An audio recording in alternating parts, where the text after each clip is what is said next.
India is a vast land, intense and full of extremes. Spectacular landscapes lie next to overflowing multitudes of humanity. Wretchedness and decay blend with astonishing wealth. Side by side, one finds overwhelming noise and deep serenity, cruelty and kindness, dark ignorance and the highest wisdom. India is a land of paradox. Where else can one witness the sight of a prisoner weeping like a child in the arms of his jailer? But this is not just another Indian paradox. This is an entirely different story.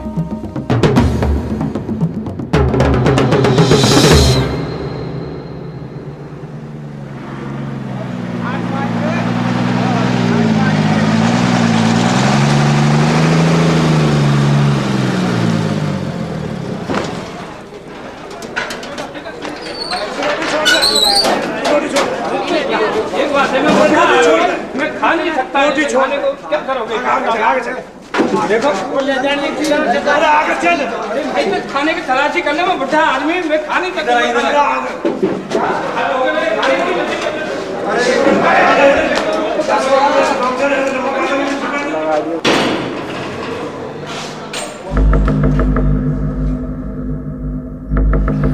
I came to Tihar in 1988. I get caught in the airport, Indira Gandhi International Airport, sorry, with 4 kilos of heroin.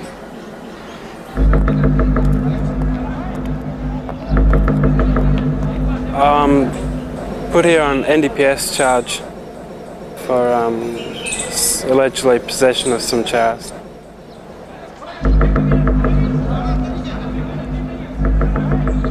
Triple murder case Ahmedabad में हुआ था 1983 में। उस case में मुझे पहले फांसी की सज़ा हुई थी, उसके बाद में यानी हाई कोर्ट में लाइफ सेंटेंस की सज़ा हुई। What am I doing in Indian jail? Time is what I'm doing in Indian jail. No, actually I'm doing Vipassana now.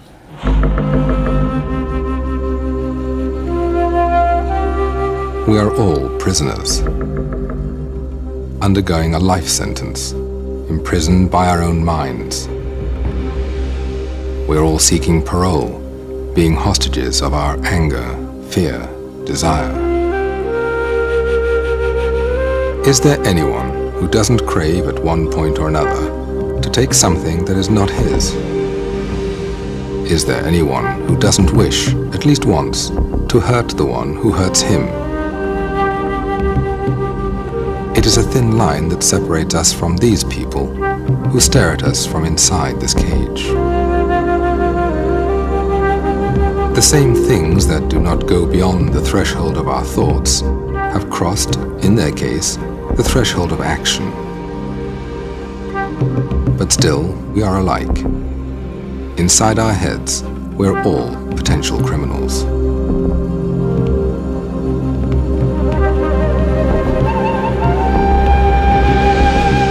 This is Tihar Jail, one of the largest prisons in the world.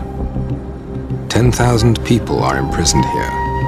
9,000 of them are still awaiting their trials. The wheel of justice rolls slowly and heavily in India, like an overloaded truck. A pickpocket may find himself waiting for 6 years in order to receive a 1-year sentence. It could take another 2 weeks, it could take another 2 years, 3 years, 4 years. They take their time.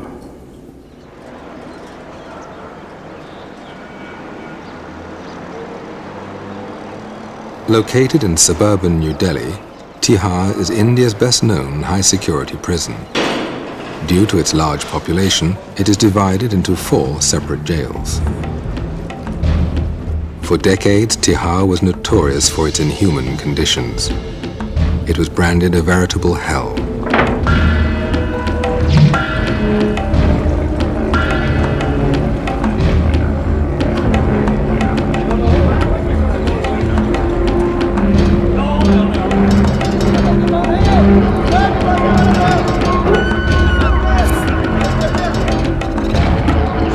Violence, corruption and drug use are common problems in almost any prison, but in Tihar they were magnified due to congestion and harsh conditions. It was a horrible place. There was a lot of extortion, a lot of beating, a lot of gang fights inside the jails.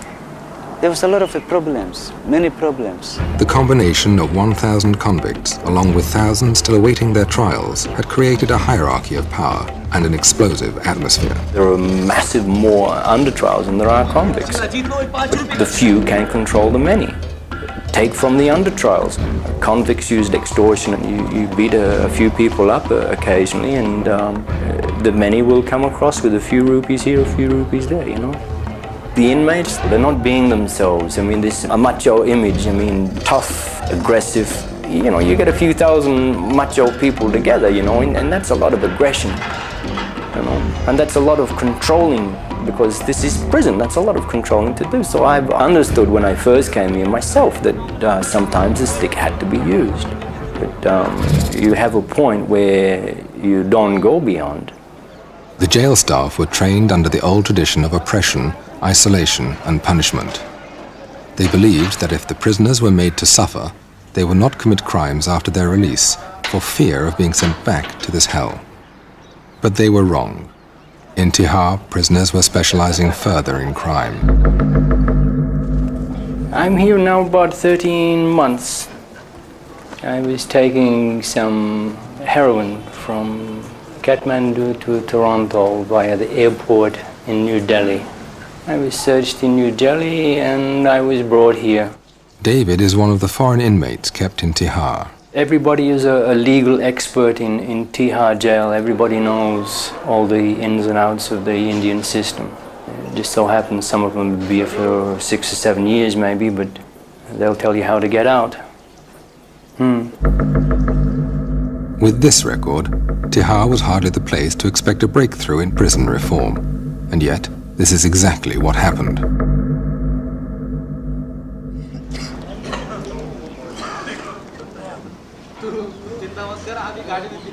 In May 1993, a new Inspector General of Prisons was posted.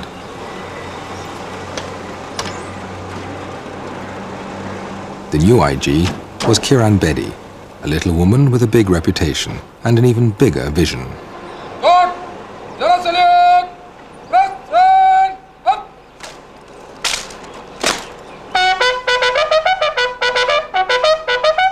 As India's first woman police officer, Bedi has always attracted controversy, using unconventional methods to achieve high goals.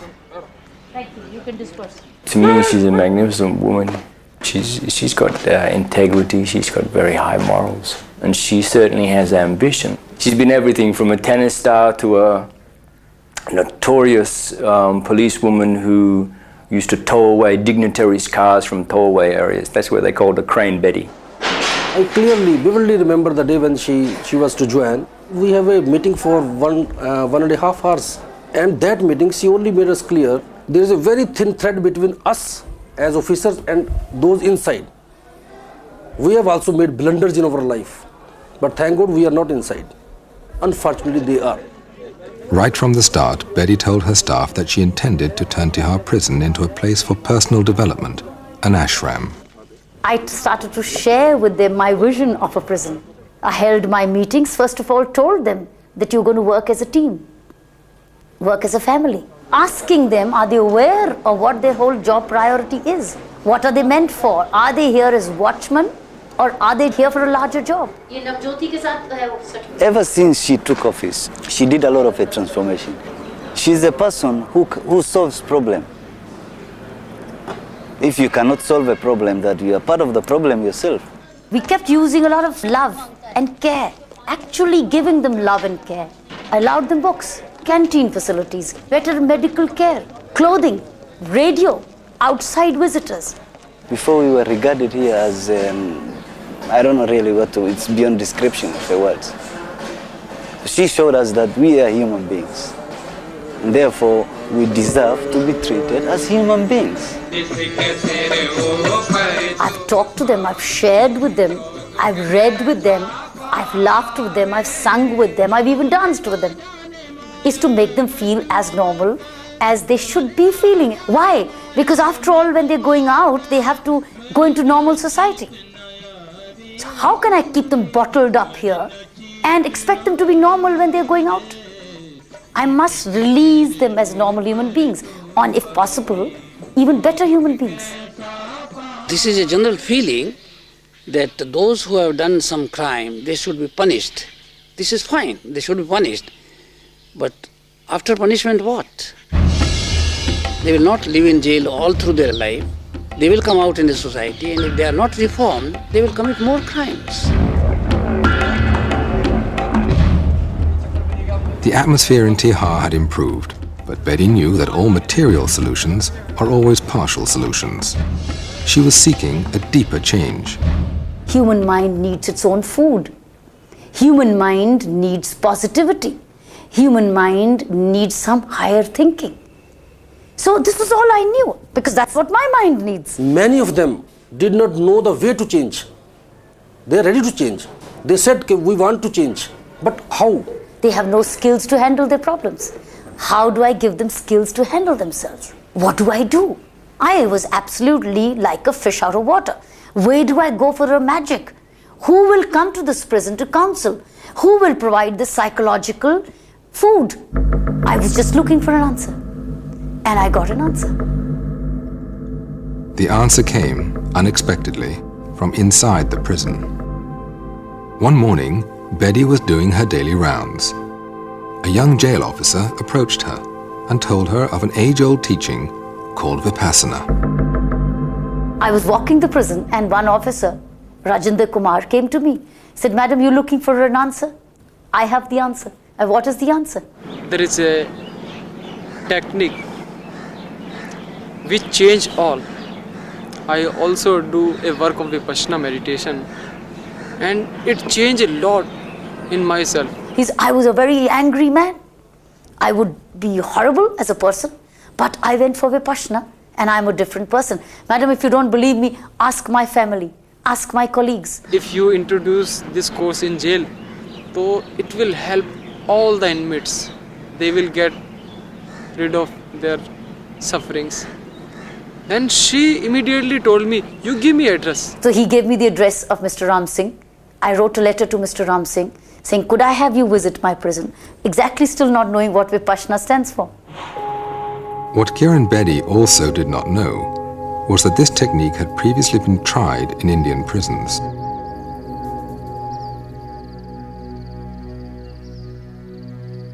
Vipassana is a journey of discovery, taken with closed eyes.